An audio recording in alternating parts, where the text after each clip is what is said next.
Oi, gente! Bom ter você por aqui. O tema de hoje é: por que não crescemos? É isso mesmo. Às vezes acontece aquela questão de você ficar estagnado, você cresceu e depois você ficou estagnado, ou você simplesmente parou de crescer. E também, com isso, você vai ver como que você vai poder crescer mais. Crescer em quê? Crescer na palavra, crescer na vida com Deus, crescer também na sua vida pessoal, na sua vida profissional. Eu sou Adriano Toledo e peço que você acompanhe e fique no vídeo até o final para que você possa entender sobre tudo isso que nós vamos falar aqui. Na vida cristã, a gente começa a caminhada no Senhor e, de repente, às vezes a gente começa num crescimento porque a gente começa a se alimentar, começa a entender um pouco mais da palavra e você começa a crescer, você começa a desenvolver, e isso é um início muito importante na nossa vida, na nossa caminhada cristã. Porém, vai chegando um certo tempo e parece que a gente para, que a gente dá uma estagnada, que você não consegue mais evoluir, que você não consegue mais crescer. Claro que isso também acontece na nossa vida pessoal. Às vezes você começa a fazer um curso e para, ou começa a fazer uma faculdade e para, ou você simplesmente já tem muito tempo que fez e você precisa de um pouco mais para você crescer. Então, por isso também que na nossa vida pessoal, a gente às vezes fica parado, a gente às vezes fica estagnado, não consegue crescer, não consegue ir para frente. Porque em toda a nossa vida, a gente precisa de investir, a gente precisa de ter mais conteúdo para poder sempre crescer. Então, você precisa de buscar informações, você precisa de estudar, você precisa de fazer várias coisas para que você consiga evoluir e continuar crescendo. Na carta de Paulo aos Hebreus, ele deixa uma instrução imensa falando sobre isso, falando, relatando sobre o alimento e a questão do crescimento. E nós vamos ler agora Hebreus 5, a partir do versículo 11. Acompanhe aí comigo. A esse respeito, temos muitas coisas a dizer, coisas difíceis de explicar, porque vocês ficaram com preguiça de ouvir. Então Paulo já começa exortando aí aquele povo, dizendo para eles que ele tinha muita coisa para dizer, muita coisa para ensinar, muita coisa para falar com aquele povo, porém eles estavam com preguiça. Paulo percebeu que eles estavam com preguiça e, de fato, a preguiça é um grande problema na nossa vida. A preguiça, ela nos atrapalha em tudo. A gente deixa de fazer várias coisas porque você está com preguiça, porque eu estou com preguiça disso, eu não quero fazer aquilo. E às vezes você deixa de crescer, deixa de aprender porque você está com preguiça. Eu conheci umas pessoas há um tempo atrás e ficava muito indignado naquela época porque a pessoa tinha preguiça de comer. A pessoa estava com fome, mas ela tinha preguiça de comer. Ela tinha alimento, ela tinha as coisas dentro de casa, mas ela tinha preguiça de comer. Por que você não come? Ah, eu estou com preguiça.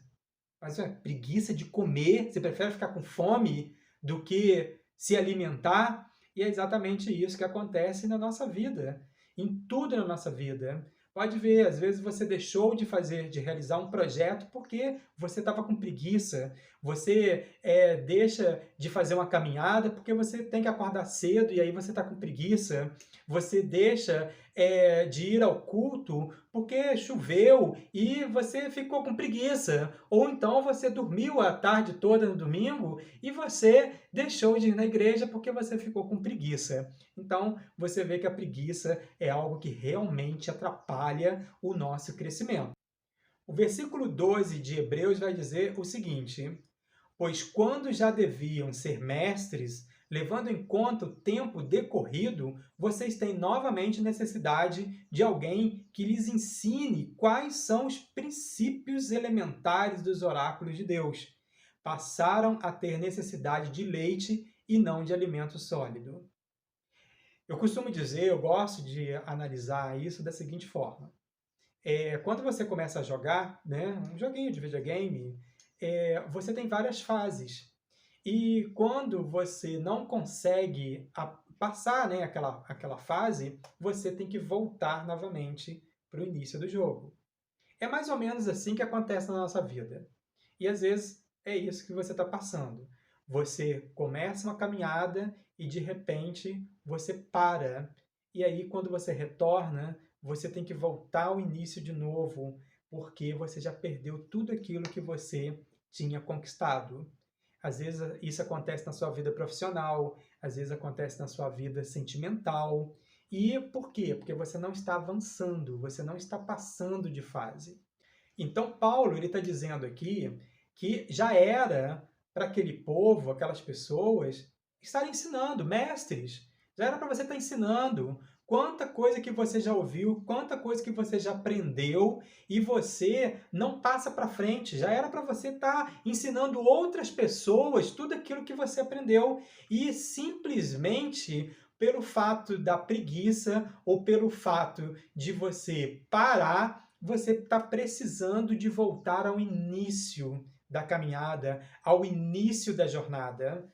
Por exemplo, se você inicia uma faculdade e você faz 2, 3, 4 períodos de uma faculdade e aí você abandona essa faculdade, daí um tempo você não consegue nem aproveitar mais as matérias que você fez. Você precisa de voltar ao início da faculdade para você começar novamente. Não fica muito mais difícil quando você já caminhou um pedaço e de repente você para e aí quando você quer retornar, você tem que voltar lá no início de novo.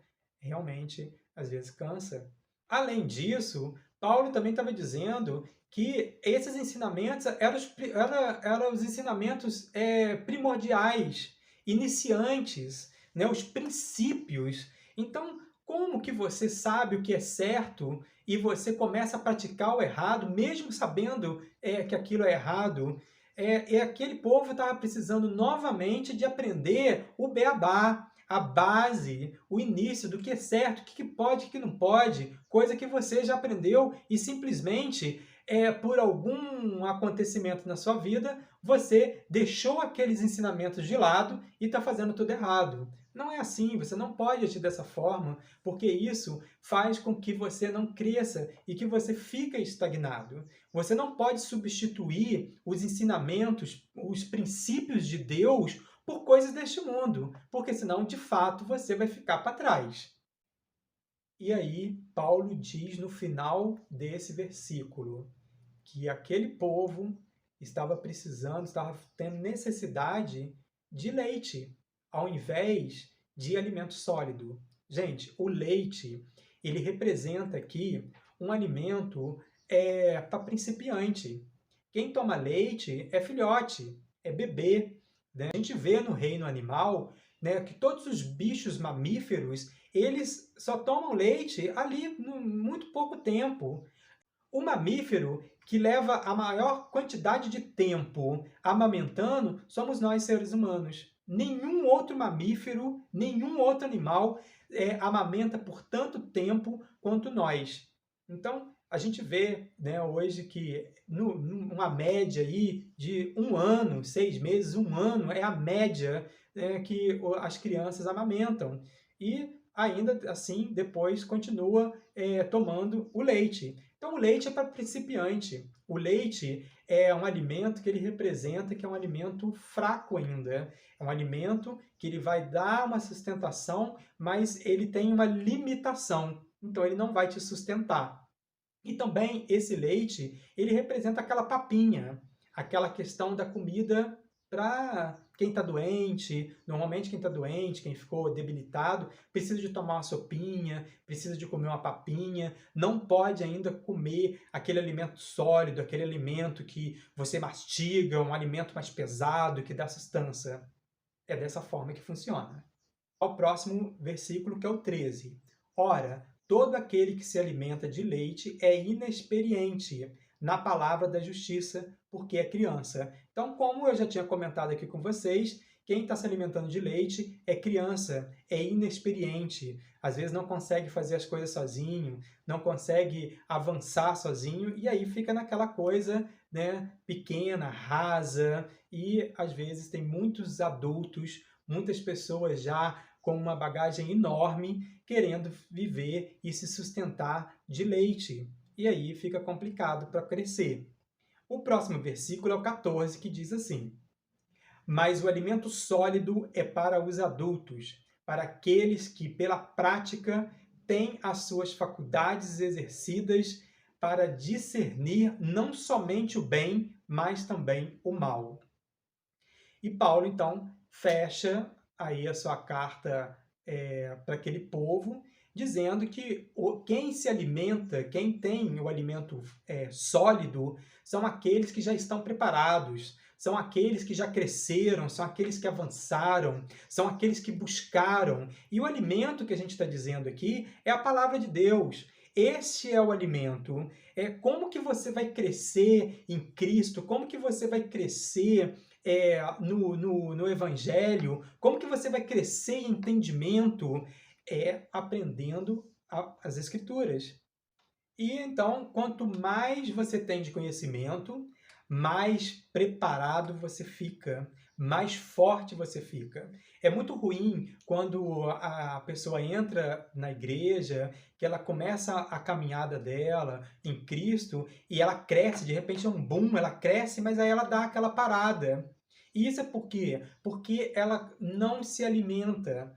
Então você precisa se alimentar todos os dias da palavra. Assim como você precisa de tomar café, que você precisa de almoçar, você precisa de jantar, você também precisa se alimentar na palavra. Você precisa de ler, você precisa de buscar.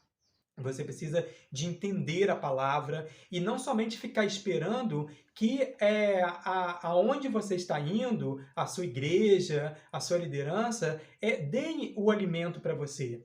Na maioria das vezes, a igreja às vezes não fornece mais alimento para os membros porque aqueles membros estão fracos. E se colocar, injetar, dar um alimento forte demais para aquela igreja, pode até matar aquela igreja. Por isso que há no meio de nós pessoas que não conseguem compreender a palavra, pessoas que não conseguem entender o que que a palavra de fato quer dizer, que é simplesmente analisar o pé da letra da palavra e não tem discernimento, não tem entendimento, não tem visão do Espírito Santo para poder entender o que aquela palavra está trazendo.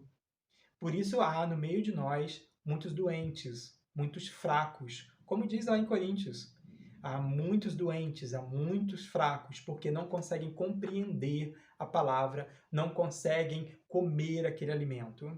Eu, por exemplo, como um bom mineiro, eu gosto muito de uma feijoada, eu gosto muito de comida boa.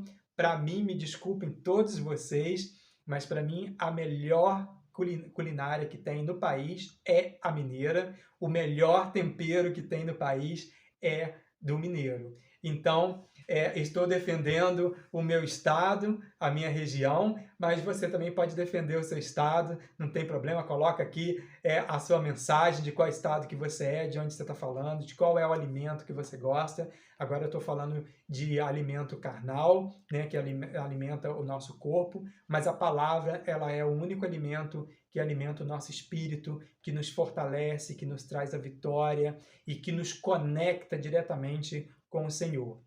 É uma responsabilidade da liderança de trazer alimento bom, de trazer alimento fresco, para que a igreja possa crescer. Mas também é um compromisso nosso.